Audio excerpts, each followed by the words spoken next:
бір 200 мың теңге деген ғана қаржы болды. Негізі 0 теңгемен де бастауға болады екен. Машалла. Бұл жерден таза 1 миллион теңге қалды. Айына миллион үш табуға болады. Айына 10 миллион демалып қойып тұрсыз спокойно. Машалла. Қанша уақыт кетті мысалы 1 миллион теңге таза табу? Таза 15 күн уақыт кетті. 15 күн жаттыңыз. Бұл кісі 35 миллион 714 мың 285 теңге 71 тиын инвестиция беріп тұр. Кез келген уақытта тендермен айналысуға болады. 24-те 7 десек те болады. 30-40% може. Ең көп пайда тендерде. Бір айда таза 2 миллион теңге табасыз. 2 миллион тендер. Бір сделкаға мен былай грубо айтқанда миллион жарым. Миллион жарым. Өте керемет. Ассалаумағалейкум достар, қалдарыңыз қалай?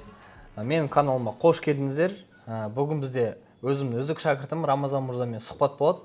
Осы сұхбатты аяғына дейін көруді ұсынамын. Себебі бұл сұхбатта тендердің бүкіл лайфхактарды, минустары, подводный камни дейді ғой, соның барлығы иншалла айтылатын болады. Бұл кісіні сұхбатқа шақырып отырамын. Жайдан жай емес, шәкірттерім ең үздігі деп айтсам болады, және тендер арқылы реально жақсы табыстарға жетіп жүрген бала. Енді Рамазан мырза, ассалаумағалейкум. Уағалейкум ассалам. Жақпай күнде көріп жүрміз негізі. Енді жалпы өзіңізді біздің құрметті көрермендерге таныстыра кетсеңіз. Ассалаумағалейкум, менің есімім Кеңесхан Рамазан Әділханұлы, Шымкент қаласының тумасымын. Сол жақта туып, оқып, осыдан Астанаға оқуға түскенбіз. Одан кейін Астанада оқуды бітіріп, жұмыс жасап, одан кейін осы тендер саласына келген жайымыз бар. Машалла. Астанада қай мекемеде оқыдыңыз? Осы Евразия ұлттық университетінде. Емді оқыдыңыз, машалла, жақсы. Енді бұлай, жаңа балалар не сықпалым дейді, қызыл дипломға отырыпсыз. Қызыл диплом бітіріп, бірақ тендермен алыпсыз дейсіз. Машалла. Жалпы, қалай болды астаналық? Универ кездері қалай? Сол мектепті бітіргеннен кейін универге келдік, бірақ та осы мамандықпен жұмыс жасап та көрдік. Жұмыс жасағаннан кейін осы жұмыс жасап барып бір осы тендер жайлы сыбыстар естідік деген секілді бір жерден көріп, осы тендер саласына солай келген жайымыз бар негізі. Машалла. Ал жалпы тендер жайлы ақпарат бір болды ма? Біреуден естіңіз бе, немесе жаңағы Инстаграмнан бөлек жалпы аға көкелерін істеу, достарыңыз айналысқан деген сияқты ондай болды ма, немесе болған жоқ па? Ең алғаш сол үйде болған кезде нағашым арқылы, нағашым себепкер болды. Нағашымның себепкерлігімен осы тендерге келдік. Тендерді оқып алып, жақсы табыс бар. Сол жерде негізгі табыс көзінен бөлек те қосымша жасап көр деген себепкерлікпен, нағашым себепкерлігімен. Сол кісіге былай айтқанда наставничество берді дейсіз ғой, сол істейдермен. Машалла, нағашыңыз өзі сол тендермен айналысады ғой? Айналысады, машалла. Жақсы. Енді жалпы қашан және қалай бастадыңыз тендерді? Қашан ең алғаш осы әлеуметтік желіден сіздің инстаграмыңызды көрдік. Осы орталыққа келдік, сізбен сөйлестік. Сол арқылы тендерді бастап кеттік. Жалпы енді тендерді бастаған кезде бір қорқыныштар, документация, немесе компьютер білмеймін, адаммен сөйлесе алмаймын деген бірдеме ыңғайсыздық болды ма? Көбінен сондай болады да маған келген адамдарда. Ыңғайсыздық онда ешқандай болған жоқ. Сол барлығы өзіңіздің неңізбен, жаңағыдай сопровождение арқылы барлығы жеңіл әрі ыңғайлы болды. Документациядан, компьютерден онда ешқандай кедергілер болмады. О жағынан енді жас бала болсын, біраз нәрсені білдім дейсіз. Жақсы, рахмет. Жалпы қорқыныш болдым, документация, компьютерден ешқандай қорқыныш ештеңе болған жоқ. Мысалы көптеген енді мен өзім айналысып бастаған кезде маған енді жақындарым болсын, енді ол кісілер жаман тілемейді ғой. Бір қорқау мақсатында сен бір жерге барып қадалып қаласың ба, баяғы біреуге қарыз болып кетесің ба деген сияқты жаңағы тендерді былай өзің айтып отырсың ғой, көбі коррупция деп ойлайды деген сияқты. Сондай мәселемен мен өзіме қорғаушы болады. Не қыласың деген сияқты. Сенде ондай жағдайлар болды ма? Жақындарың немесе жолдастарың не ол тендерде түк жоқ, немесе уже коррупция опасный деген сияқты моменттер. Енді басында барлығында болады, тендер деген кезде барлығының ойында бірінші коррупция тұрады. Коррупция, жаңағыдай тендер деген ол болмайтын нәрсе, ол адамдар айналыспайтын нәрсе деген секілді. Ал негізі бар ма екен коррупция? Коррупция жоқ ешқандай. Егер болған күннің өзінде нақты бір дұрыс жасауға болады барлық нәрсені. Негізі барлығы өзі заң бойынша, заңы бар, договоры бар, сонымен жұмыс жасайсыздар. Енді мен оны жоққа шығармаймын, коррупция жоқ деп, бірақ мысалға былай айтайын сіздерге шын айтқанда бір 100 миллионнан жоғарғы суммаларда бар болса бар шығар. Оған дейін айына спокойно сіз 10 миллион болсын, 20 миллион болсын, 30 миллион, 50 миллион, 100 миллионға дейін спокойно жұмыс жасай аласыздар. Ол жағында ешкім сізді аяқтан шалмайды, ешқандай аға көке керегі жоқ. Таза өзіңіз таза ниетіңізбен жұмыс жасай берсек болады. Дұрыс қой. Енді не үшін именно мені таңдап маған келдіңіз, маған сол қызықты да. Негізі енді өзіңіз білесіз, мысалы сіз 1,5 жыл бұрын келдіңіз грубо, бір жарым жыл өтті. Сол уақыттың өзінде эксперттер өте көп, тендер саласын үйрететін, мені таңдадыңыз. Сол сұраққа жауап берсеңіз. Негізі тендер оқытатындар көп. Нарықта болсын, әлеуметтік желіде болсын. Менің келу себебім бұл жерге ең бірінші шақырған кезде келіп орталықта жасап көр дедіңіз. Орталықта жасап, әрі сізде толық сопровождение бар. 24-те 7 десек те болады. Кез келген уақытта сұрақ қоямыз, жауап бересіз, сұрақ қоямыз, жауап бересіз деген секілді болды. Одан кейін нақты жеке адаммен жұмыс жасағаннан кейін нақты көзім жеткеннен кейін келдім. Рахмет. Енді көрерменді білесіздер, менде жеке оқыту, ешкім топтық өйтіп оқытпаймыз. Жеке әр адам келген адаммен бір сабағымыз 1,5-2 сағат көлемінде өтеді. Сол себепті Аллаға шүкір нәтижелер өте жақсы деп айтамын. Жалпы енді, мысалы көбінің қорқынышы маған өзіме жекеге де жауап алғашқы ақшамды қайдан табам, қаражат болмаса ше, қандай суммадан бастауға болады. Енді сіз өзіңіз мықты тендер маман ретінде, мен сіз маман ретінде көре аламын. Сол маман ретінде не айтасыз? Неше теңгеден бастауға болады тендер? Ең бастапқыда өзімде бір 200 мың теңгедей ғана қаржы болды. Солай тендерді жасап көрдік, тендер ұттық, жауап та көрдік деген секілді. Сол өз сіздің методикаңыз бар ғой, енді тендердағы. Сол методика арқылы жасап көрдік. Қанша теңгемен дегенде енді сол 200 мың теңгемен бастадық, ары қарай уже бізде капитал жиналып бастады. Ал негізінде қазіргі опытқа сүйенетін болсақ, негізі 0 теңгемен де бастауға болады екен. Машалла.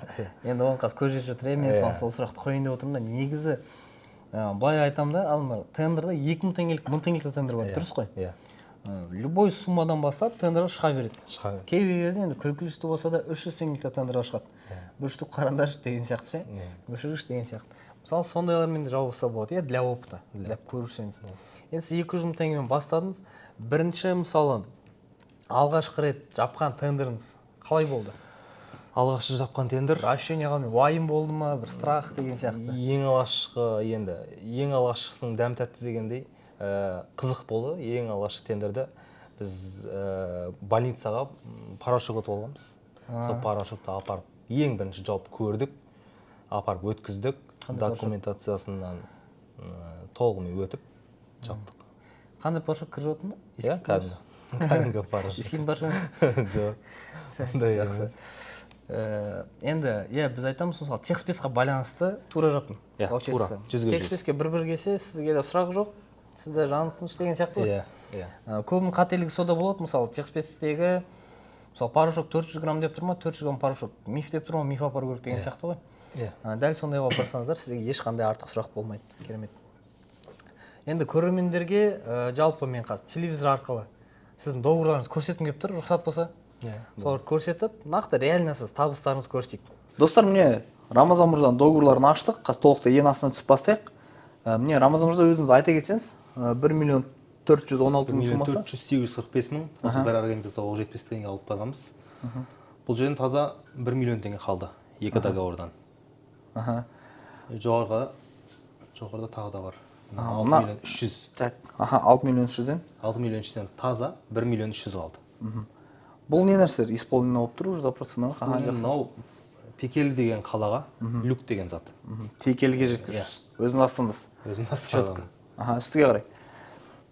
655,000. Бұл жерде труба. Таза 200,000 маржа. 200,000 маржа. Машалла. Сонда 655,000 болса, көрермендерге түсінікті болу үшін 200 маржа болса, 455,000 теңге расход қана болды. Расход кетті. Машалла. Жақсы. Жоғары кетті. 515,000 теңгелік тұр екен. 515,000 теңгеден бұл жерден тоже 200,000 теңге маржа. Тоже 200,000 теңге маржа. Жақсы, 315,000 теңге расход. Федоровский район деген ұзақта. Ұзақ бекен бұл? Так, бұл ше 2 миллион. Атырау су арнасы ұзын. Машалла. Атырауға жеткізушісіздер. Жеткізіп жүрміз. Труба. 1 миллион таза пайда. Машалла, 1 миллион таза пайда. Получается, процентовкамен алатын болсақ, бұл 2,143,000-нан 1 миллион таза пайда болса, бірге бір ұстапсыз ғой? Бірге бір. Машалла. Хорошо. Так, дальше 189 мың, 109 мың. Мысалы, мынандай қараңыз, кішкентай суммаларға келетін болсақ, енді біреу үшін кішкентай, біреу үшін үлкен. Мысалы, 109 мың теңге. 109 мың теңгеден бұл жерден таза 40 мың теңге қалды. Таза 40 мың теңге. 40 мың теңге, иә. 40% маржа деп айтсақ болады. 40%. Енді бұны 40% маржаны 40 мың теңгені мысалға біз 20 күн осындай тендерден ұтсақ, бізде уже 1 200 000 деген сияқты ғой. Айына 1 200 000 табуға болады. 10 күн демалып қойып тұрып спокойно. Машалла. 2 миллион 200. 2 миллионнан бұл жерден 800 мың қалды. Таза 800 мың. Атырау тоже. Жақсы, Атырауға. Так. Бұл жерде ше? Бұл жерден бір көзден алғанбыз. Бұл жерден таза 500 мың теңге маржа қалды. Таза 500 мың теңге. Иә. Тоже бірге бір ғой енді, грубо. Бірге бір маржа қалып отыр. Өте тамаша. 643 мың теңгеліктен қанша расход кетті? 400 мың расход кетті. Налогы бар, бір таза 200 мың теңге маржа. 200 мың теңге таза маржа. Енді мына сумма тоже үлкен екен, 4,5 миллион. 4,5 миллион Ақтөбе Су Энерджи группқа апардық. Бұл жерде 3,5 миллион кетті. Бұл жерде шамалы расходтар көбейді. И таза 1 миллион теңге қалды. 1 миллион теңге таза расход қалды. Қанша уақыт кетті, мысалы 1 миллион теңге таза табу? Таза 15 күн уақыт кетті. 15 күн жаттыңыз. Договор составляющий, и так бізде 15 күн ішінде орындау керек, үлгердіңіз. Жақсы. Енді міне соңғы тендер из одного источника отырсыздар. Из одного источника дегеніміз, достар, ол бір көзден. Бір көзден ұтқасы 321 мың, расход пайда? Расход 160 мың и 160 мың таза қалды. Енді алын алып тастағанда 140-150 мың теңге қалады. Получается тоже бірге бір. Енді достар, ойлаңыздар, көптеген моменттар кішкентай суммамен де көрсетіп отыр, үлкен суммамен де көрсетіп отыр. Барлығы міне ИПС толықтай госаққа кірілгені договорларына дейін ашып тұрмыз, иншалла. Бұл договорлардың бәрін сіз жаңа жылға дейін жапқансыз. Қазір сізде екінші ИП, себебі бұл ИП мен сізде былай айтқанда порогтан өттіңіз. НДС-ні порогтан өтіп кеттік. Енді ойлаңыздар, ИП-ның өзінің порогы 74 миллион мен 94 миллион арасында бар. Бұл кісі уже ол оборотты айландырып тастап, басқа ИП ашып, басқа ИП-мен осы жылдан бастап жатыр. Дәл сіздер де осылай табыстап аласыздар, сол себепті көріңіздер, үйреніңіздер. Ал енді достар, көптеген адамдар инвестор деу керек, ақша керек, тағысын тағы деп айтады. Енді Рамазан мырзаның өзі 200 мың теңгемен бастаған өзінде, жаңа көрдіңіздер, 4,5 миллиондық тендерлары бар, 2 миллион, 3 миллион, өте көптеген суммалар бар. Енді қазір қараңыздар, Госак порталының өзіне e-факторинг деген портал бізге инвестиция береді. Именно Госактың тендерларына ғана. Енді қараңыз, бұл жерде Рамазан мырзаның істеп жүрген жұмысына байланысты бұл кісі 35 миллион 714 мың 285 теңге 71 тиын инвестиция беріп тұр. Бұл енді Рамазан мырзаның өзіне остаток лимита барлық жазылған, договоренный сумма. Енді қараңыз, Раке, өзіңіз қысқаша айтып кетсеңіз, жалпы инвестор керек па, керек емес па, ақша қайдан табасыз? Ақша негізі көп инвесторлардан іздей бермеймін, негізінде. Инвесторлар бар шығып жатқан бізге. Ал заводтар неше түрлі сататын, жаңағыдай складтар деген секілді подреал беретін адамдар бар. Оптовиктармен уже подреал беру жүйесіне жетіп алдыңыз. Тауарды өткізіп жапқаннан кейін барып, ақша түскеннен кейін барып, қайтару процесі бар. Ал факторингқа келетін болсақ, бұл жерде бізге мен жапқан тендерларыма байланысты бұл жерде 35 миллионға дейін бізге инвестиция беріп тұр. Бұл қалай жұмыс жасайды? Бұл да өздерінің услугасын береміз. Услугасын бергеннен кейін 10%, 5% пен 10% арасында услугасын береміз. И бір күнде бізге уже 70%-ін түсіріп береді. Біз товарды жапқаннан кейін қалған 20-25%-ін счетымызға аударамыз. Сонда бұл e-факторинг сізден общий қанша пайыз ұстап қалады инвестиция берген үшін? 5-10% арасында. Грубо говоря, 10% деп алатын болсақ, достар, ойлаңыздар, мен өзім мысалы инвестор болып кірем, кем дегенде 30%-ын аламыз біз. Бұл жерде 10% алады. То есть сіз любой бір немеге инвестордан алатын болсаңыз, сіздің таза пайдаңыздан 50-ге 50 алады олар, немесе 70-ге 30 алады. 70%-ның өзіне 30% сізде қалады. Сол себепті e-факторинг өте выгодно деп айта аламын. Именно тендермен алысатындарға. Себебі бұл жерде сізден максимальная суммасы 10% ұстайды от суммы, дұрыс қой? От суммы. Бұрын осы e-факторинг порталы біз бастап айналысып жүргенде бірінші сен тендерін толықтай орындап алғаннан кейін беретін, акция беріп. Енді қазір бізде ол 70%-ын алдын ала береді, чтоб сол 70%-ға сіз өзіңіздің тендеріңізға заттарын немесе жұмыс күшіне қолдану үшін. Одан кейін ары қарай ол тендерді орындағаннан кейін, акциясын жібергеннен кейін қалған 30%-ын береді, дұрыс па? Қалған 20-25%-ын бірден аударады. Бірден аударады. Онда бізде получается, мысалы 5 күнде жауатын болсақ, 5 күнде уже толық ақша түсіп тұрады бізде. Машалла. Сонда сіздер ойлаңыздар, договор бойынша бір күн мен 30 күн арасында күтпей-ақ уже толықтай ақшаңызды аударып аласыз. Машалла, Рамазан мырза, енді ары қарай сұхбатымызды жалғастырайық. Енді өзімнің шәкіртім ретінде сіз үшін өте қуаныштымын. Жалпы енді біліп естіп көріп жүрмін қасында жүргенсің, бірақ көрермендерге де өте пайдалы болды деп ойлаймын. Тендерді біз барлығы мысалы жамандай берейінші, жақсы жағынан көрсете алдық деп ойлаймын. Сізге мол табыс. Рахмет. Әрқашан командир. Бұйырса қазір сұхбатымызды ары қарай жалғастырамыз. Ал енді договорларыңыз көрдік, енді өте мықты договорлар болды. Үлкен суммалар, средний чектарды, аз суммаларды. Енді тендерда қызықты жайттар туралы айта кетсеңіз, мен біраз білемін осы көрермендерімізді естіп, біраз шабыт алсын деген сияқты.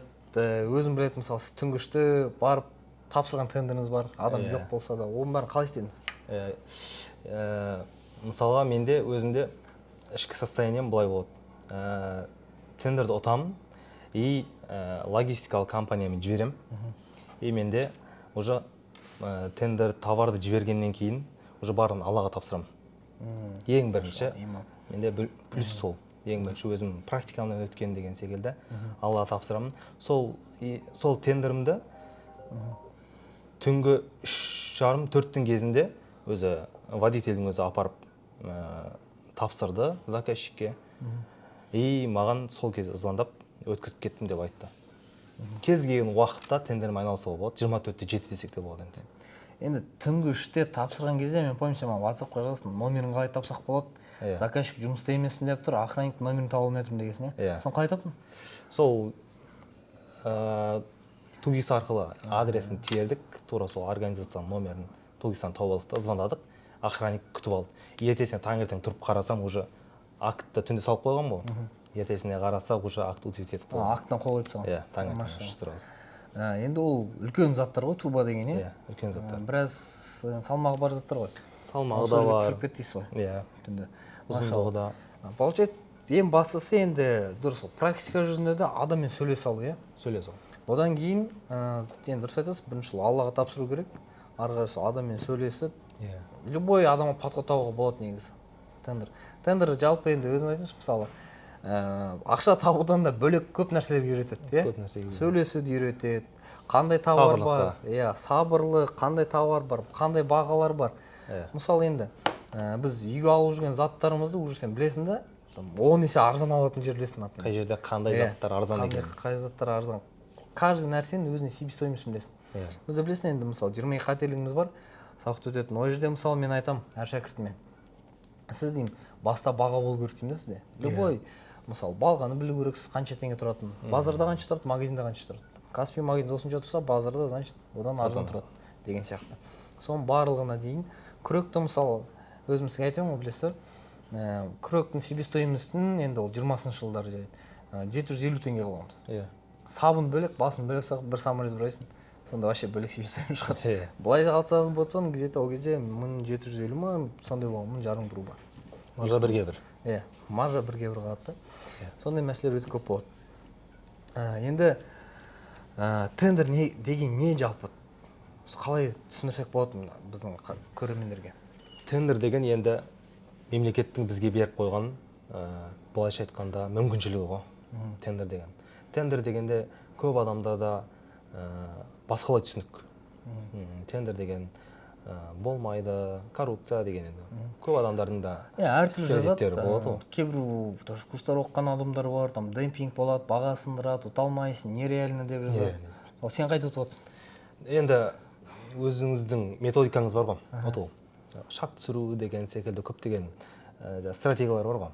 Қалай баға береміз деген секілді. Сол арқылы ең әуелі Алла, екінші сіздің себепкерлігіңізбен тендерді ұтып жатыр.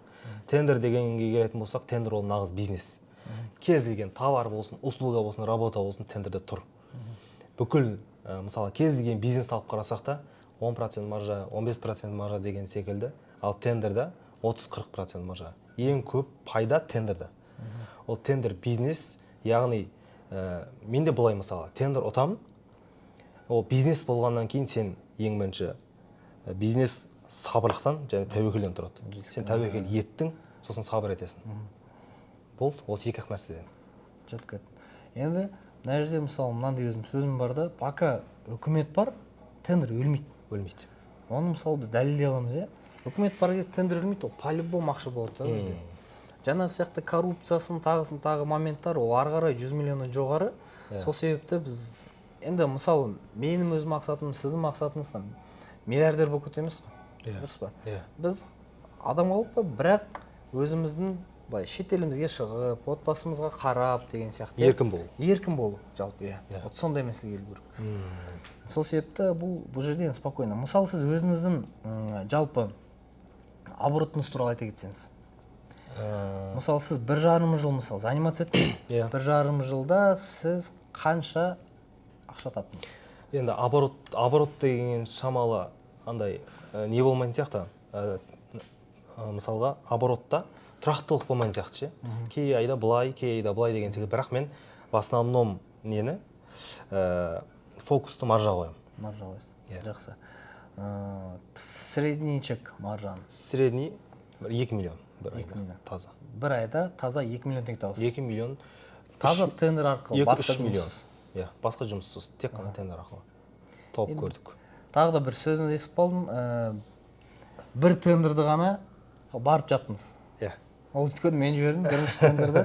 Енді бізде өзіміз методикамызда бірінші тендерді адам өзі барып жабу керек, чтобы понимание болу үшін. Практика болу үшін. Одан кейін қалған барлығын осы офиста отырып жауатсыз. Офиста отырып, заказчикпен тікелей WhatsApp арқылы, телефон арқылы сөйлесіп, ары қарай солай жауап береміз тендерларды. Машалла. Барлығы оңай. Өте жақсы. Енді біздің орта жайлы не айтасыз? Жалпы орта деген әсер ете ме, әсер етпей ме адамға? Қалай әсер етеді? Орта деген мысалға жалғыз жүріп, жаяудың шаңы шықпас, жалғыздың үні шықпас деп бекер айтылмаған ғой негізі. Орта кез келген адамға керек. Орта арқылы, мысалға осы орталыққа келгеннен бастап, сен кей моментте көңіл күйің болмауы мүмкін, кей моментте состояниең дұрыс болмауы мүмкін. Ортаға келу арқылы сен өз-өзіңді түзейсің, өз-өзіңді қамшылайсың. Ортаң мықты болса, сен де алға қарай дамисың деген сөз ғой. Бір-бірімізге біраз мотивация береміз дейсің ғой. Мотивация бересің. Мысалы, ол да дұрыс. Сіз білмейтін нәрсені мен білемін, мен білмейтін нәрсені сіз білесіз, тағысын тағы біздің қасымызда отырған командада тұрған адамдардан біріміз сұрап, мысалы, мен жапқан тендерді сіз жапқан шығарсыз. Сіз жаппаған тендерді мен жапқан шығармын деген сияқты ғой. Бірімізбен бөлісу арқылы. Бірімізбен бөлісу арқылы дамимыз, және өзімізге де жеңілді. Және енді ақша жайлы. Не айтасыз? Тендермен қалай ақша жасаса болады? Ол реально, нереально? Мысалы, сіз жаңа былай айтқанда айына средний чек 2 миллион таптым дедіңіз. Ең үлкен маржа шыққан тендер қандай болды суммасы? Ең үлкен маржа шыққан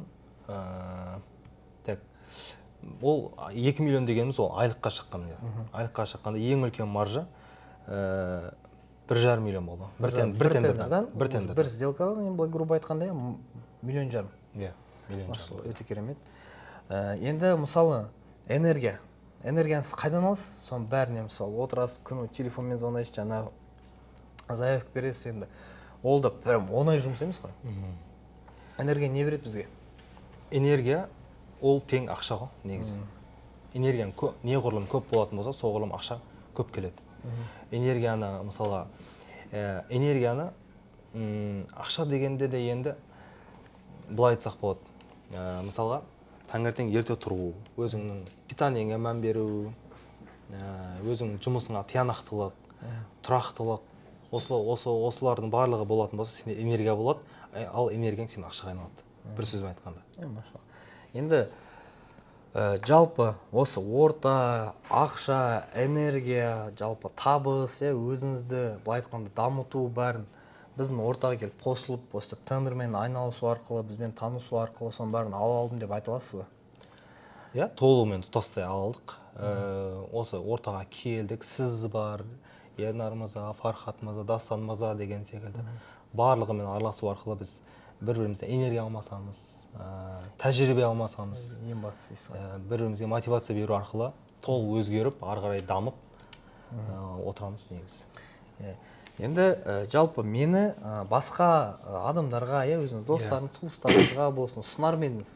Именно мысалы Надир мырзадан білім алыңыз деген сияқты. Надир мырзадан білім алыңыздар, себебі, ең бірінші себеп ол сізге жеке оқытады. Жеке оқытқаннан кейін сізде нақты бір өзіңізге керекті пошагово үйретеді. Пошагово үйреткеннен кейін міндетті түрде нәтиже болады. Осы Надир мырзаның парақшасына тіркеліңіздер, ары қарай өзі толығымен сопровождение жасап сізге тендерді үйретеді. Жалпы енді бізде неге жеке оқыту? Мысалы, жаңағыдай сіз бен жеке жұмыс жасаған кезде өзіңіздің кейбір моменттер болады, қасы артық адам болса сұрақ қоюға ұялатын адамдар. Иә. Соның барлығын смело жеңе аласыздар да. Иә. Психологияда өте қатты байланысты дейсіз ғой. Енді болашаққа жалпы жоспар қалай? Мына тендермен жай ғана ақша жинап алып, ары қарай басқа бір бизнесқа кетесіз бе, немесе тендермен толықтай жұмыс жасайсыз ба? Қалай ойлайсыз? Енді болашақта менің қазіргі кезде басқа ойым жоқ негізі. Тендер ол мемлекет бар кезде тендер міндетті түрде болады. Осыны основной жұмыс қылып қойдым қазір. Басқа да енді инвестиция деген секілді басқа да енді қосымша табыс көздері бар. Ал негізгі жұмыс тендер. Тендер арқылы ақша да табуға болады, басқа да бизнестерді жүйелеуге болады деп ойлаймын өзім. Өз басым. Бірақ енді қараңыздар достар, Рамазан мырзаға негізі мен таң қалатын. Ол кісі офисқа ең бірінші келетін, ең соңғы қайтатын адам. То есть күні бойы осы жерде бізде енді офис Аллаға шүкір орталықта барлығы бар, столовыйымыз да бар, былай бос жерде дамимын десеңіздер де бар, кітапханамыз да бар, кітап оқып дамысаңыздар да, ол жағынан проблем жоқ. Енді Рамазанымыз таңертең келіп, кеш кетесіз. Кәдімгі жұмыс ретінде уже қойып алғансыз. Иә, өзіңізге. Өзіңіз демалғыңыз келсе де еркіндік бар дейсіз ғой. Еркіндік бар. Достар, осымен біздің сұхбат мәресіне жетті. Енді өздеріңіз жалпы тендер саласын Рамазан мырзадан жеке естіңіздер. Бұл кісі кеше ғана студент болса, қазіргі таңда бұл кісі уже білікті, мықты кәсіпкер. Былай айтқанда енді айына 2 миллион теңге ешкім тауып бермейді, албады. Сол себепті өздеріңізге тендерді жаман жағынан ғана емес, осы подкасттан жақсы жақтарын, пайдалы жақтарын алып отырып, осылай өзімді дамытамын, осы біздің ортаға келіп қосыламын десеңіздер, өздеріңізді қазірдан бастап табыс табам деп дайындасаңыздар, астында сілтеме болады, соған өтіп толық ақпарат алсаңыздар болады. Сау саламатта болыңыздар.